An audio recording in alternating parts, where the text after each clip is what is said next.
Salam satu hobi teman-teman, sahabat dimana aja berada. Selamat siang. Ini kebetulan habis santai-santai teman-teman, habis beres-beres perubahan lokasi lah tentunya ya, biar agak sedikit nyaman. Jadi seminggu ini agak sedikit rapat deh teman-teman, bongkar sendiri nih teman-teman. Nah jadi belum beres juga, masih 90% lah, tinggal perapian lagi. Nyusun-nyusun ikan juga masih banyak di belakang.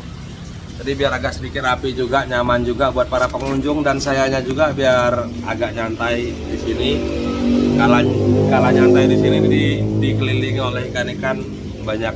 Nah, mudah-mudahan banyak dapat inspirasi wangsit tentunya. Jadi ajang berbagi kepada teman-teman semua. Nah, tentunya juga nih teman-teman, seperti biasa, mungkin teman-teman di rumah mengalami hal kendala dalam seputar pemeliharaan ikan hias. Monggo bebas di setiap video saya, monggo ditanyakan. Jadi nggak harus sesuai dengan video, pembahasan dalam video, karena memang status video-video saya, jujur teman-teman, saya bukan konten kreator atau tukang-tukang buat YouTube seperti yang sudah atau yang lain gitu teman-teman ya. Saya di sini sekedar mengisi waktu luang aja. Jadi mudah-mudahan luang saya di sini memang nyata ada manfaatnya tentunya buat teman-teman semua di rumah. Nah, jadi nih teman-teman, di kesempatan video kali ini sekedar ngobrol santai ya. Tentunya di lokasi saya, mungkin di lokasi teman-teman, tentunya skala penghobi saat ini cukup lumayan banyak ya bermunculan untuk penghobi ikan hiasnya.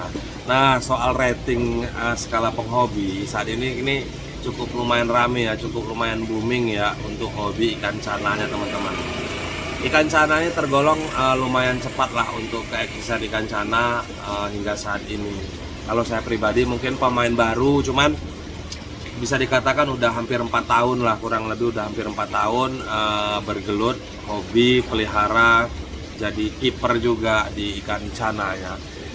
Tentunya sesuai istilah, seperti istilah makin tinggi makin juga banyak halangannya, makin juga banyak pro dan kontranya gitu teman-teman. Seperti ikan cana ini juga saat ini nih ya, desas-desus.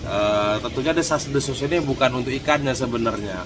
Jadi buat skala penghobinya maupun skala penyedia atau seller, penjualnya gitu teman-teman.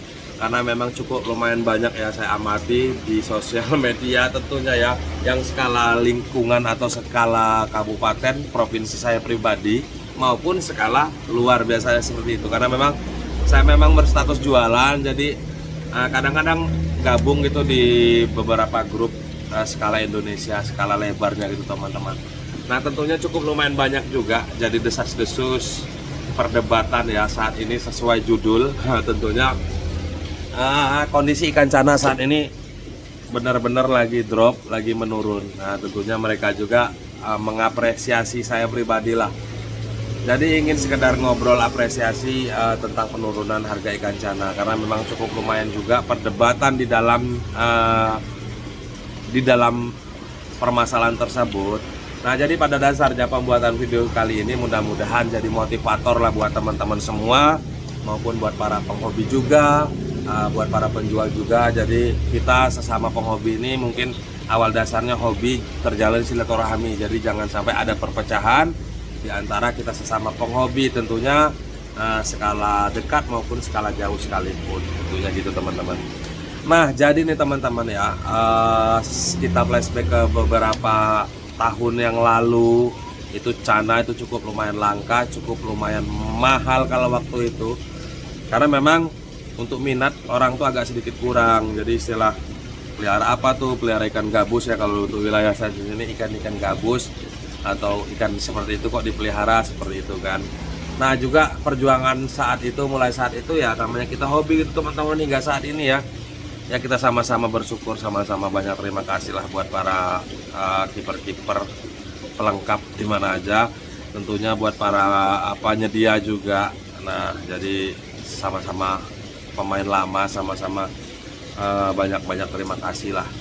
Tentunya hingga saat ini menambah lagi tempat-tempat atau kaca-kaca para penghobi tentunya di jenis-jenis ikan hiasnya. Nah tentunya nih teman-teman, ngobrol-ngobrol tentang ikan cana tersebut, tentang desus-desus. Jadi cukup lumayan banyak ya, jadi perdebatan cukup lumayan ekstrim juga nih ya. Untuk harga ikan cana beberapa bulan terakhir ini menurun drastis. Nah, jadi sehingga memang yang menyebabkan yang di bawah ini ngerasa agak tersiksa pada dasar situ. Nah, jadi dari situlah mereka memang mungkin awalnya keeping gitu teman-teman ya. Jadi pelihara dulu dari kecil, mungkin berharap agak gede sedikit, nanti dijual lagi kan gitu. Jadi agak murah karena memang awalnya kan mungkin kalau untuk kualitas tidak perlu tidak begitu diperhatikan buat para penjual. Jadi yang penting dia ses gitu teman-teman. Dan hingga saat ini berhamburan nih masuk ikan dari luar yang berstatuskan ikan impor yang masuk ke Indonesia, tentunya yang menyebar tentunya di semua kabupaten, di semua tempat pemeliharaan ikan hias, dan cukup lumayan mudah untuk didapatkan. Nah, kita ambil contoh seperti ikan auranti ataupun ikan-ikan yang berbasic atau berbasis memang bukan dari Indo, dia dari luar yang didatangkan gitu, yang berbasis ikan-ikan jumbuan yang tadinya memang cukup lumayan mahal, saat ini memang langsung begini nih teman-teman. Nah, jadi sekedar ngobrol, pada dasarnya tidak ada yang salah sebenarnya. Biasa siklus, jadi teman-teman ya, siklus pembentukan pasar di situ. Jadi namanya pasar itu ada persaingan, ada perdebatan tuh biasa. Nah, cuman ini akan saya ceritakan dahulu kenapa harga ikan-ikan cana ini bisa menurun, bisa merosot. Nah, jadi beberapa bulan yang lalu, tepatnya ya kala ikan ini masuk dari luar seperti auranti, sewarti atau cana-cana jumbo lainnya masuk bombardir masuk ke Indonesia nih teman-teman ya. Nah, jadi para penyedia atau pengepul besar tentunya ya yang langsung impor ikan tersebut masuk ke Indonesia, tentunya juga karena memang mereka juga menyadari nih teman-teman, ikan tersebut dengan Indonesia memiliki iklim yang berbeda. Seperti kayak auranti itu teman-teman ya, mereka tetap menyadari kalau memang mereka menyadari itu seperti itu, menyadari takut modal yang mereka keluarkan tuh bakal tekor. Pada dasarnya sih seperti itu kalau prediksi saya teman-teman. Nah, mungkin ada persepsi lain, mungkin bisa tambahkan di kolom komentar ya, sekedar sharing lah. Jadi nggak ada maksud apa-apa dalam video saya ini. Jadi ikan ini masuk ke Indonesia karena memang iklim kita tropis ya. Di sana iklim hutan hujan tropis, asal dari ikan ini maupun seperti ikan-ikan lainnya jelas memerlukan proses karantina yang cukup panjang. Sedangkan mereka mengeluarkan modal tidak sedikit nih dari sana, dan tidak sedikit pula yang mereka datangkan gitu teman-teman. Sedangkan saat ini memang ya tidak bisa dipungkiri, uang memang jadi. Oke teman-teman, agak sedikit terputus tadi, ada yang beli dan kebetulan juga mendadak hujan. Jadi ngobrol dulu di sini tadi, ini nyambung lagi pembahasan yang tadi. Nah, karena memang ini lagi masuk musim penghujan nih teman-teman, ya sekedar motivasi aja, sama-sama lebih mengekstrakan lagi menjaga peliharaan ikan hiasnya di rumah, karena memang musim penghujan ini perubahan iklim ya. Tentunya perubahan iklim drastis, apalagi siklus air itu termasuk cukup berbahaya. Tentunya lebih menjaga kualitas dari air, lebih mempersiapkan lagi air sebelum pergantian. Nah, tentunya nyambung lagi pembahasan yang tadi tentang harga ikan cana yang mendadak turun drastis ya tentunya. Ya pada dasarnya, pada intinya pembahasan saya sebelumnya mungkin teman-teman ada beberapa yang sudah maksud lah, karena memang permintaan banyak.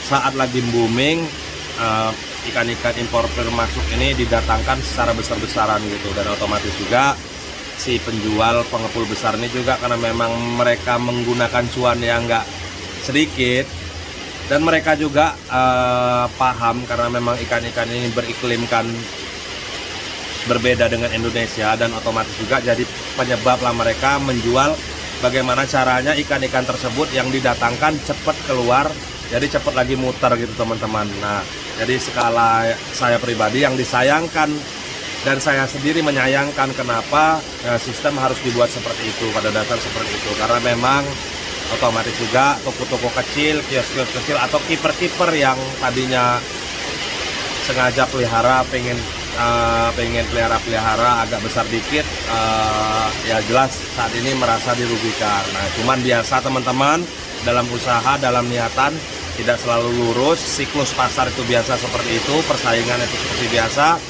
Ini agak sedikit deres teman-teman, tanggung Nah, jadi intinya sih ya sama-sama jaga silaturahmi lah sesama penghobi, jalanin aja lah apa yang sudah terjadi kan itu teman-teman. Karena memang saat ini buat teman-teman semua yang sudah berjalan tentunya nggak usah khawatir, tetap kualitas ikan dan manfaat dari ikan itu sendiri lebih diperhatikan dari nilai harga itu sendiri. Jadi saat ini istilahnya kualitas ikan itu mempengaruhi harga. Walaupun harga ikan itu pada dasarnya murah, cuman kalau kualitasnya ikan itu bagus, sesuai dengan kriteria, jadi otomatis ikan itu juga bakal ternilai dengan harga yang tinggi itu teman-teman. Nah tentunya nih teman-teman ya, sekedar ngobrol-ngobrol siang, bincang-bincang siang. Ini juga agak sedikit berisik dari tadi, deres banget. Tentunya buat teman-teman semua, salam satu hobi, tetap jaga keeksisan sesama penghobi maupun sesama pelapa. Juga salam satu hobi dari saya pribadi, salam Reza Mental.